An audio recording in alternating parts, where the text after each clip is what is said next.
Hello, everybody, and welcome to the side panel.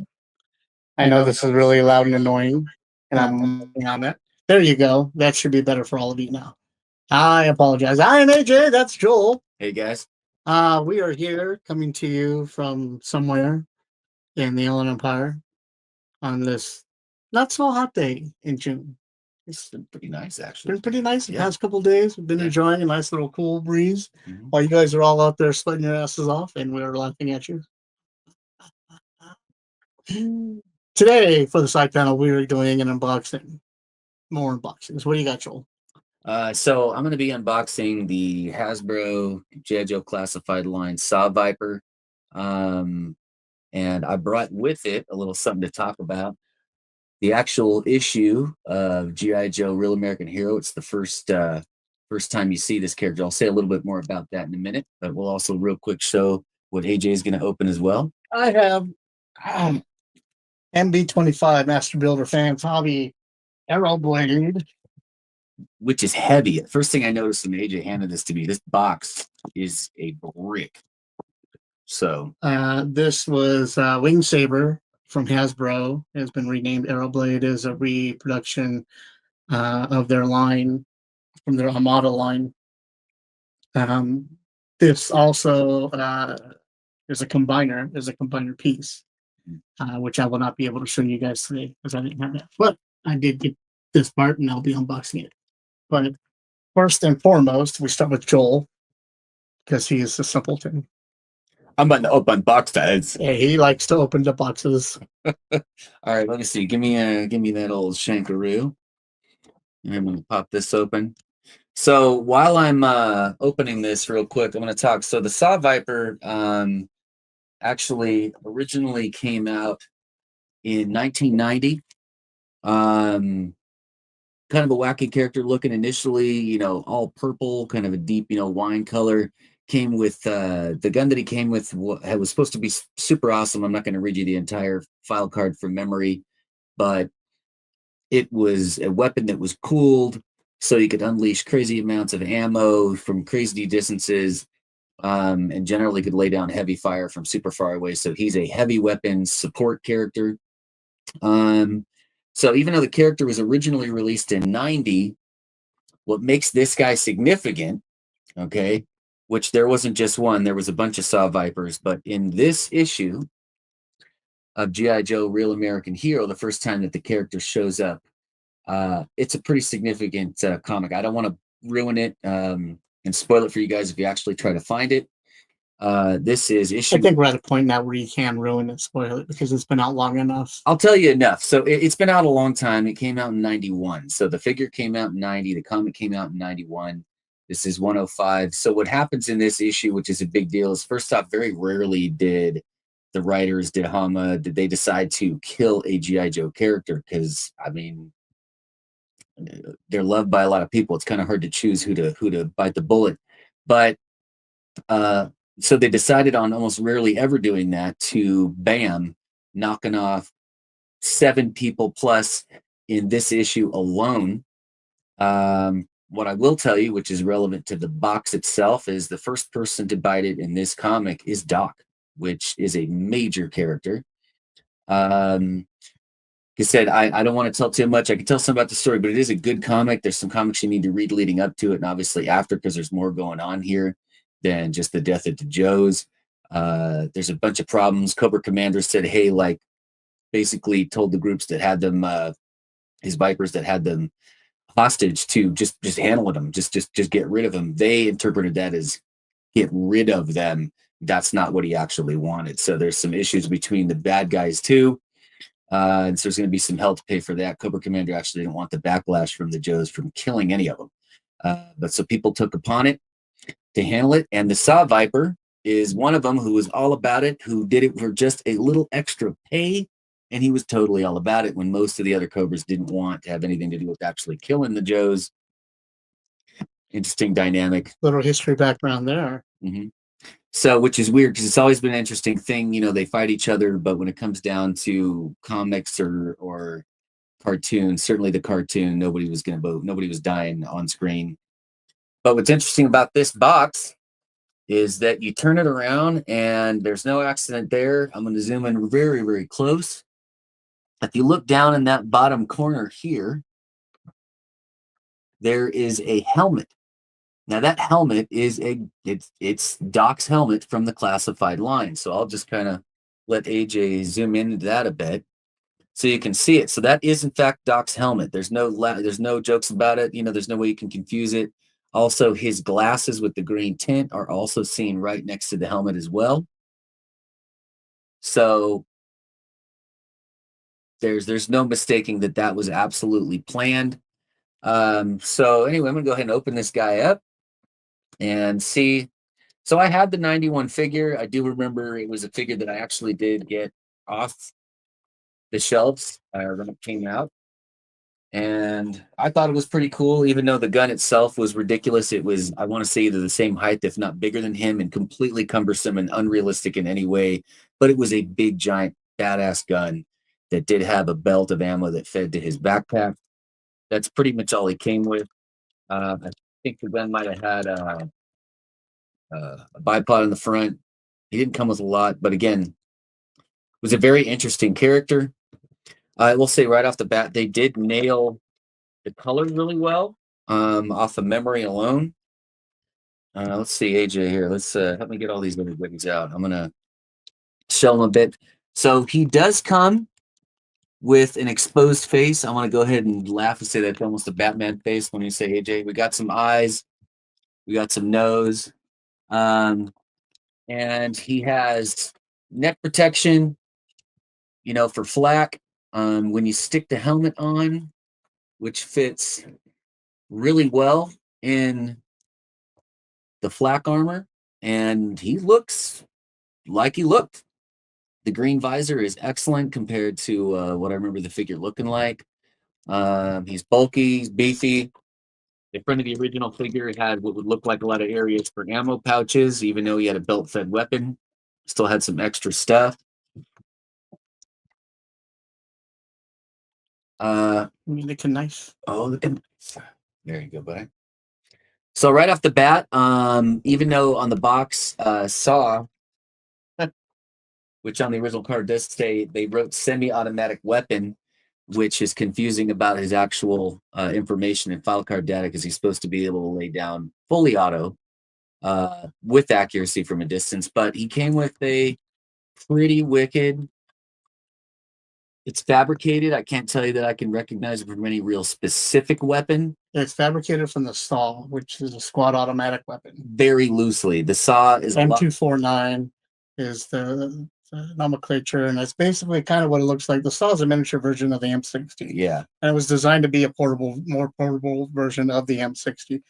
Sorry, I'm ex-military. No, absolutely. And AJ's giving factual information. I would tell you that they very loosely connected it. It's much bigger in comparison to what it would be in real life. I mean, this is ridiculously bigger. Not really. You don't think so? I handled the SAW for a year. Yeah. So so it has both of them. The fact that it's a belt-fed capacity weapon and also a magazine-fed capacity weapon. So you can pull the belt out and you can pull the mag out and belt feed it if you wanted to. And it has a power saw attachment that comes with it and the handle. It does have some obviously modifications from the SAW, the original SAW, in that it's a top-fed weapon also. Right. Yeah. Fair. Yeah. And that the magazine and that the muzzle can be replaced as well. I remember it had a top. It has a handle here. But it has a handle here, this, right? but it didn't have one here because the 249 actually has a butt that extends out, so you can hold it in the comfort of your shoulder. And again, sorry, what was that chambered in again? 7.76. Okay. So AJ's giving you good solid information. So I'm feeling that because the SAW did exist when they created this character, so they absolutely were pulling from it. But being G.I. Joe, being a Cobra guy, they did embellish a bit. I would say this far more represents the SAW than the old gun that came with the original figure. That thing, like I said, if I had a picture of it, is over the top and doesn't look like any real gun I've ever seen. but they brought this more real. This is nice. So the mini chainsaw does come off. I said there is the belt. His pack, the belt does have an area in the bottom where you can stick the ammo belt in. There is a peg in the back to put it, but I'm not 100% sure. I thought the peg in the back was. Oh yeah, that is. There's an additional peg. We'll play around with it, but let's see if it goes in his back well. One of the complaints I've had about some GI Joe backpacks is that the pegs themselves don't go far enough into the figure, and don't always hold. So let's see if I can. And that holds well. I'm gonna go ahead and see if I can get this in his hand. He's got some extra goodies that AJ did get out of there, which was generous because, like I said, the original figure. G17 fully automatic hand pistol with extended magazine. And you get your everyday average knife, bayonet, and then your chainsaw. I handled the saw for about a year in the military, more like 8 months. It seemed Got pretty my EID popular. off of it, and yeah, it was it's a nice weapon to have. We normally had one per squad, which is why it was called a squad automatic weapon. So that way we didn't have to have a 60. Mm-hmm. Whoever had the 60 in the platoon, there was only 2 60s in the platoon that we were in, and 2 60s and 2 saws in the platoon. So whoever didn't have a saw in their squad had the 60. And those were the heavy gunners where you put down lace suppressive fire. The saw was able to get a little closer because you're able to maneuver a little bit more. Was it lighter? Get closer. Yeah, it was a little bit lighter. Not a lot lighter, but a bit lighter. Something. And just maneuverable. And like I said, the best part about it was when you ran out of the belt, you can just cram a magazine on the side and keep going. So you can just pull off any magazine from a 16, from a AR-15, or a M16 A1 or A2, or use any of the banana clips like you would see on the AK-47s. Which is a big deal, and AJ's going to correct me if I'm wrong, but I don't know of any other heavy weapon that you could carry that you could immediately throw in support rifle mags. Is there back then? I don't know what's out now because it's Yeah. been a while since I've been out there, and I'm not totally up to date on the military weapons. But when I was in 91, 94, this was the shit. So All right. So looks good on him. So on the side, I am actually going to pull this off real quick. So I'm digging the backpack, the gun, the heavy gun, the saw-like weapon. They even put there's the detail on the backpack itself. They actually put a rack on the pack that with a handle so they could lift it because this thing would be loaded with a ridiculous amount of ammo. I could only guess how much would be in there. I want to say normally it's about 100, anywhere from 300 to 1,000 rounds. Okay, so there you go. So that's a lot of ammo to lay down. What is nice though is they hooked him up and they did go ahead and they gave him a holster for a pistol, extended mag on there, and actually a knife in the back with a nice sheath. So they gave him extra goodies he didn't originally have. I think it makes sense for even a heavy gunner to have other options. I mean, everybody in combat should have some other option besides just their main weapon. Besides the fact in the comic, this character is a total piece of ish. At least the one that they show, because he's just one of many S.A.W Vipers. I love the figure. It's detailed really well. It's beefy. It's gnarly. I can't say 100% where they got some of the reference from, but I mean, the creators were fans of a lot of things in general, so I'm sure they got reference from some different characters. There's definitely a RoboCop-esque helmet, but AJ, This is very heavily SWAT influenced armor. Yeah. And setup. And yeah, it's awesome. I like it. I like the very rubbery feel and the realistic rubbery feel. Almost leathery. Yeah, I dig it. It's really cool. This is, for me, this would be an army building guy. Yeah. I'd want hundreds of these. Mhm. Just to be influential and intimidating in that aspect. The character's file card, the way they were talked about in the comic and on the file card, that they carried a slew of different heavy weapons. So the one that they came with originally was just one of the options that was specially designed for the S.A.W Viper, but these guys could basically pick up anything heavy and be support for the other light weapon troops. And that's what the SAW was originally designed for, was for light infantry, which is what I was in the military. We're going to go ahead and pop on into the solo cam so you guys can get a better view of this.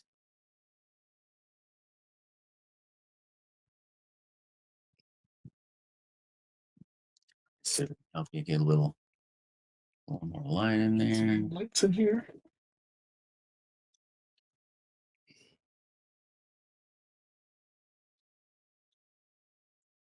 Definitely an impressive character as far as being a lot to tango with.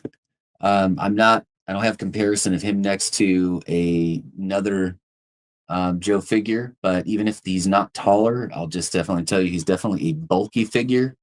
I'm making the assumption that these guys would definitely be the bigger dudes. Gun goes on the pack. I think what's important, especially these figures, when I've been, even on the belt, look at how detailed the belt is. Yeah, they put some love into every inch of this figure. Again, I think what they did was really important. Is I think with this scale, with a 1/12 scale figure, you should be able to get all their weapons on them. You should be able to do what we couldn't do as kids with the O-ring figures. So I'm gonna say that they scored on this. I think they made the figure even better than I had originally anticipated that it would be. I didn't initially expect to even see this figure this soon. But I would say if you guys are interested in just getting a well-made, just definitely in the top tier level of some of the classified figures that have come out, I think this is absolutely worth the price. This guy was going for not the special deluxe price. This was the $24.99 or 23 and change at GameStop. This was the regular release price.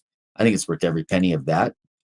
And I would tell you, if you get a chance, so issue 109. G.I. Joe Real American Hero. It's not an extremely expensive comic. It's not crazy rare. It's findable. It's like I said, it's like your mom. Just round. It's just a very iconic issue for what happens in it. It's a pretty heated. The rest of the story is pretty. There's some pretty rough moments, especially for a G.I. Joe comic. I think it's something you'd want to have in your arsenal of comics, or at a minimum, even though you display them together, S.A.W Viper's not on the cover, but completely synonymous. So you know who is on the cover though? That's right. Irish Chicago all day long, baby. Yeah. So yeah, I would say to minimum read it if you guys don't want to buy it. At least I'd say get at least about 2 to 3 issues prior to this one, and then a few after, because this is just one part of the bigger stuff that's going on in the world at that time. Again, I don't know. I haven't checked to see why they decided to ixnay so many Joes in this comic, but it went down, and nothing like that's ever happened that cataclysmically in any comics that I know since. Not IDW or anybody. That's the most amount of people we lost in an issue. Besides Infinite Crisis or Crisis on Infinite Earths. Well, then that would be a whole massive bigger loss, but right, like thousands. Yeah, thousands. But definitely try to find it. Try to read it at least online. If there's something you want to add. Anyway, you guys, this is my contribution to today. I'm pretty stoked. I'm very happy with this purchase. So I would be too. That's pretty awesome figure. Army builder, obviously for me. I'd be mad at the price tag, honestly. I think army building figures should be cheaper than your name figures. Yeah. Just because you're going to be buying a lot more of them. And that's just me. I'm stupid and logical. We can talk all day about price and distribution and all of the business end of it. Right. I mean, I would love to see if Hasbro would ever consider actually doing like another Viper 3-pack, but doing that with some of their other figures. They've done it. They did the black and red pack with the Range Viper and the other, but those were all really cool. But what about just identical 3-packs? or just helping us army build a bit and give us a little break on price, because people will do it. So That'd be nice. all right, right on. All right. Now we're moving on to my time. Fans Toys is another third-party brand that, in my opinion, are getting the Hasbro line a run for its money. Mhm. They're doing a better job, especially at re-putting all these figures out. Hasbro lately has been putting out their Armada line and Studio Series line, all that stuff, reissuing it. And they've been doing a good job, but all those figures seem to come smaller, cheaper made, and what have you. Fans Toys, on the other hand, went more detailed, bigger, and a lot more fun. And so this is AeroBlade. Wing Saber recently was re-released on HasLab, I believe, as one of their projects. This, on the other hand, was Fans Toys going, well, we do it better. And so they got my money. I couldn't help it. They got my money. So let's just go ahead and get it going.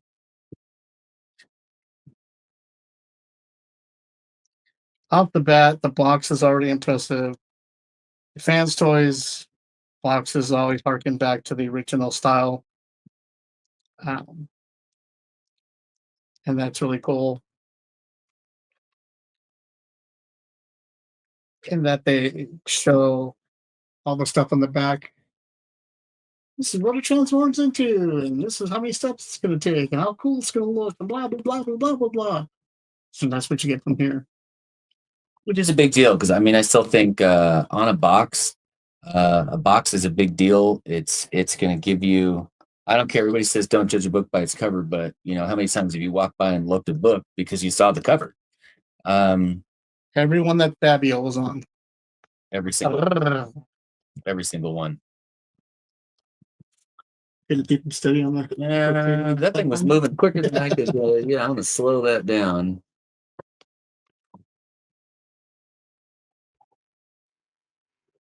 Plus, also being an artist, just in general, I'm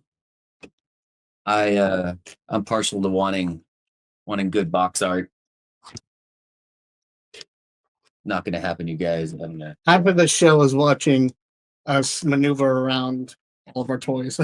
Trying to get things to stand up. Yeah. So, do you mind if I look at the box while you're doing that? Real quick? All right. You know what? So we won't knock your guy over. Sorry, S.A.W Viper, but you're just not.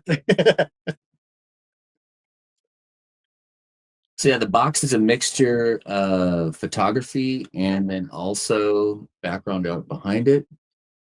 And a school background, if you're one of those people like the stager, Mhm. your figures. I'm not one of those people, but in case you are. They don't bail around. I love windows, so you can actually physically see the toy. Plus, if you have any confusion about what it does, like I said, they show you not only its individual transforming ability, they show the combining modes, both the combining modes, and the additional bot that you'd want, which is Optimus, right? Right. So Now not a lot of collectors know off the top of their head, oh, this combines with Armada, this combines with um, um, Robots in Disguise, this combines with Classic or what have you. So sometimes having the box art helps you out with that. Because you're like, is that Armada or is that the other one? Power Links? Is that... So any of them, any Advanced Toys is great because they come with trading cards. And so here's the character on that, and then here's his stats on the back, which I fully enjoy. And as Joel will attest to, it just bought me a new um,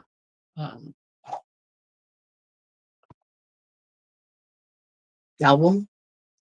I bought a new photo album that holds these cards for me. Yeah, it's actually glorious. If it was right here, AJ, is it available? You think I can quickly grab it? Yeah, it should be on the table just over on the other chair. I got to grab this, you guys, because I think when you see the cards together like this, it's pretty impressive. When he showed me, yeah, it's just cool to see them together. So I'm gonna grab it real quick. Just for these cards, because these cards have made me do, yeah. It's just appealing to me. And here's where I'm talking about. I got one of these, and I just started collecting all the cards, character cards that they come with. Got So some hologram ones, different color schemes. I normally try to keep them grouped because I can collect combiners. So I try to keep them grouped with the robot that they formed.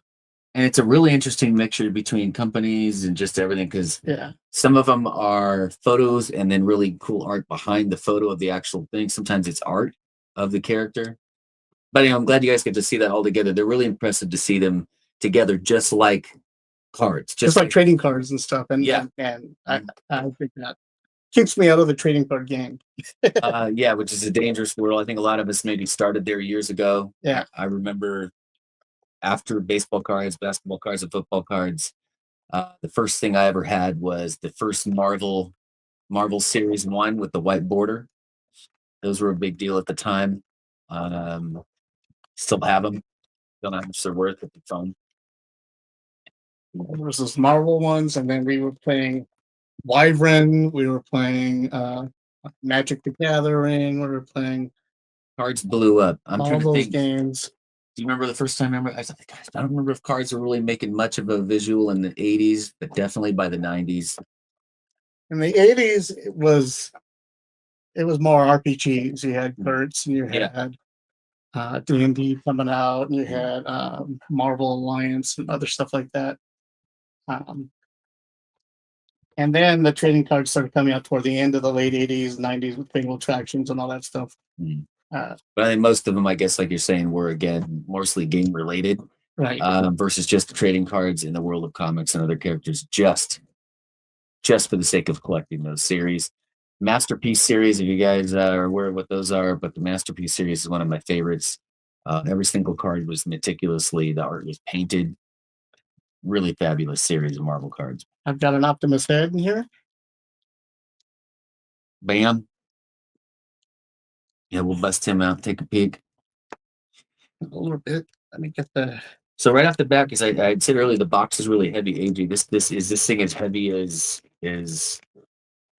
I was saying to you when you holding that puppy. I mean, it deserves it though. Yeah. It looks off the bat like a Tron vehicle coming at you. I can already see on some translucent areas where these missiles potentially may shoot out. I see some springs in these portions, which is cool. I've seen a lot. I've seen very little in the way of spring loaded missiles on anything lately. Major production or any of these third parties. So I'm pretty cool, actually. It's pretty cool to see that somebody's still making some missiles launch. Okay, so it looks like. Mind if I open this Optimus head? Go for it.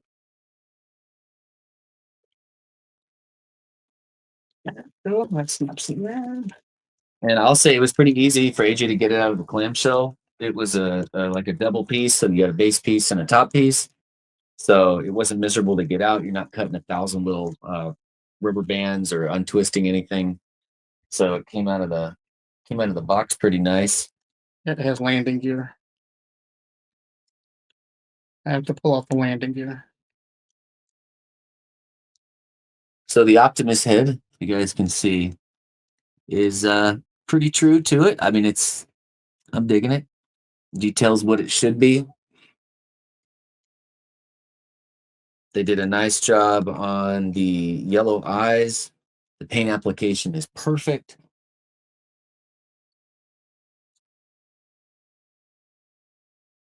Got some nice metallic silver to his faceplate. There is a neck piece that does have a ball joint.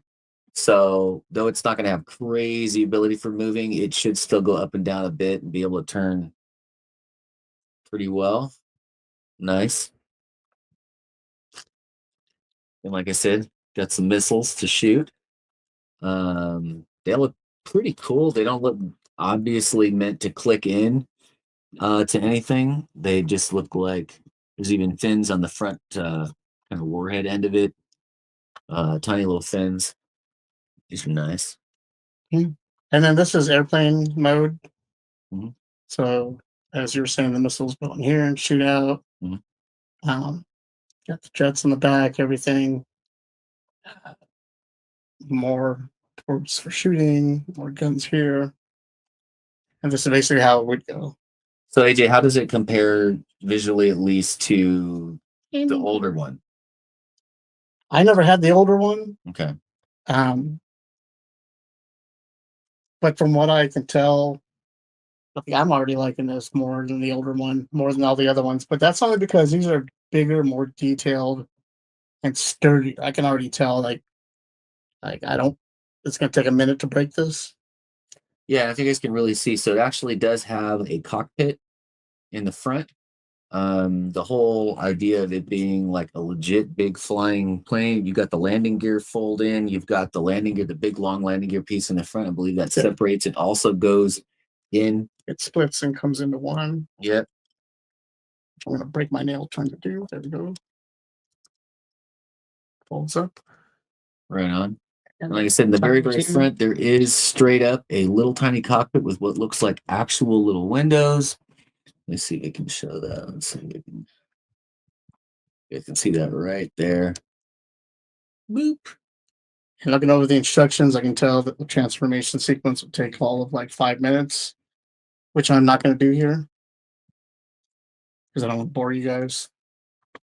But uh, It is a heavy piece of toy. it is chunky. It is chunky. I'm excited. I can't wait to play with it. Keep an eye out on the Forbidden Panel Instagram, because once I do transform it, I'll take a picture and post it up there and tag it in so you guys can see it. But overall, I'm very happy with this. I have a lot of Fans Toys figures. Now I got to find the Optimus that this combines with and combine. Yeah, I'm interested in where Optimus head goes. Right off the bat, too, just I always comment on it, but I'm going to say I am impressed with the instructions in this. You got some nice full color photos. I think very good transition between bits that you need to transform. I think as far as the ones that I've seen, I like this the best of the ones I've seen so far. I feel like when they're printed monochrome with just arrows, it can be difficult to tell 100% what you're doing. There's some companies out there that like to highlight the transforming parts in red. For those of us that are colorblind, please stop that.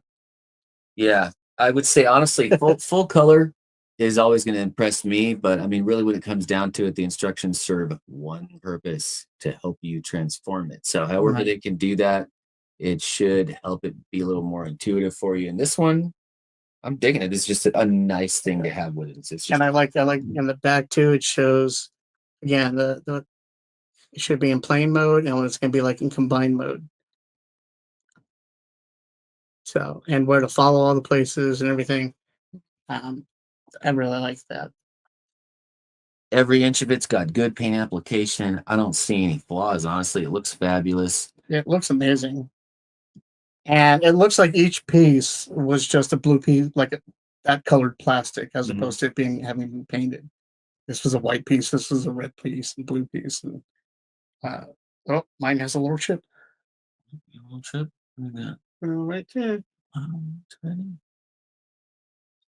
On the little ding. It shouldn't affect anything at all. But It's not going to affect anything. You know, it might even be some silver paint.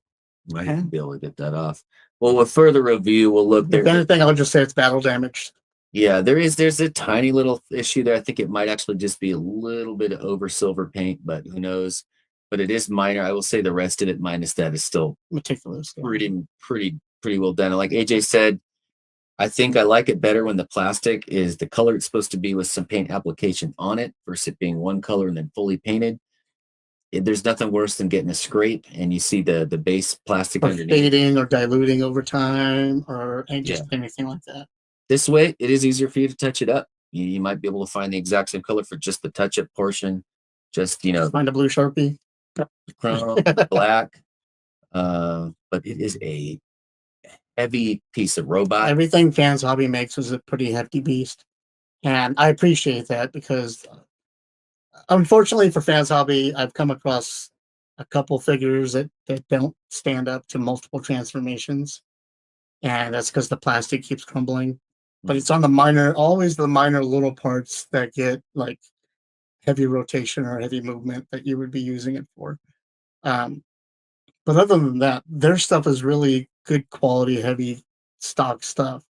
And so I have no qualms combining any of their figures. I picked up the other two figures I needed to make, um, um, to combine with the Checkfire and Overload and Optimus Prime to combine into the big figure, which I hope to unbox here on the next unboxing. Uh, but I'm excited to combine those in with the Optimus because, again, Fans Hobby, they do a great job. So I can't say enough about them. Um, yeah, they're probably one of my favorite, other than King Toys, probably one of my favorite third-party toys figure companies out there. King Toys are great, but they hurt my fingers because everything that they have ends in a point. Yeah, and really tight tolerances as far as things being together. But Everything's in a point.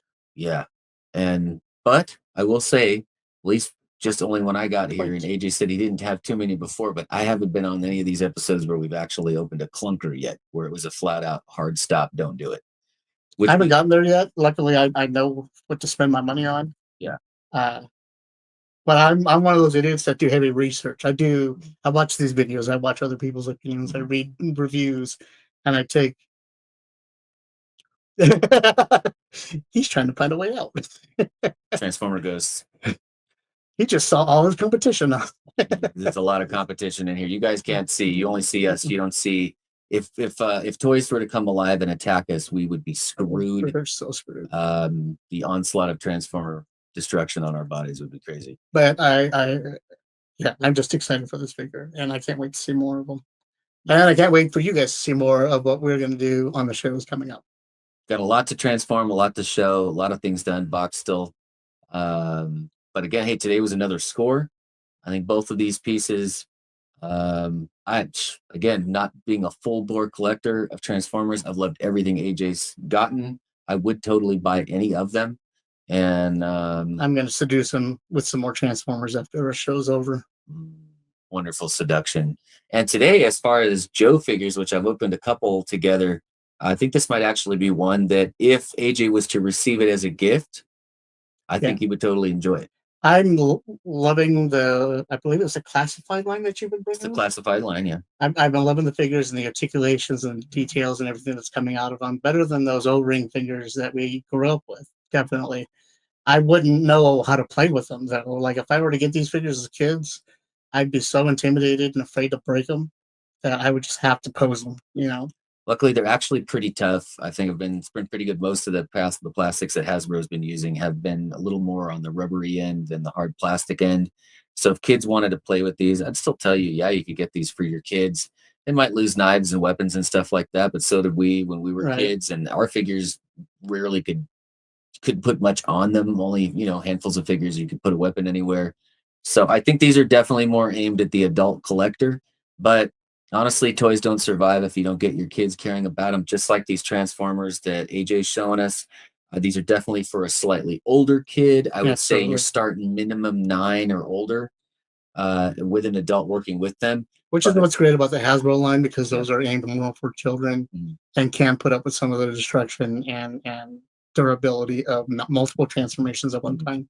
But for me, these third-party figures are pieces of art, and I display them, and I know a lot of other people do the same. They display as opposed to play. I take my figures, and once every 6 months, I'll transform them, either from bot mode to alt mode to combined mode. So I'm always getting some sort of use of these figures, which is why I like the Fans Toys figures a little bit more, because they do put up with that, but not in a Hasbro way. Hasbro is designed to be like, take a beating, I can throw it across the room and they'll come back and play with it. So years from now, the kids that are little now, they will be the people producing and designing these toys when AGI are maybe gone or just really old. So it's a cycle of people being involved, and hopefully little kids see their adult parents having high quality stuff around. They're going to remember growing up with it, looking at it, eventually getting old enough where they're I'm wondering why they couldn't touch it. Yeah. And then eventually they age out and they finally can. Maybe they get that growing up enjoyment, which eventually leads to some pretty cool stuff in the future. So including cool stuff from us in the future. yeah. So with that, I believe we're going to go ahead and wrap up this show.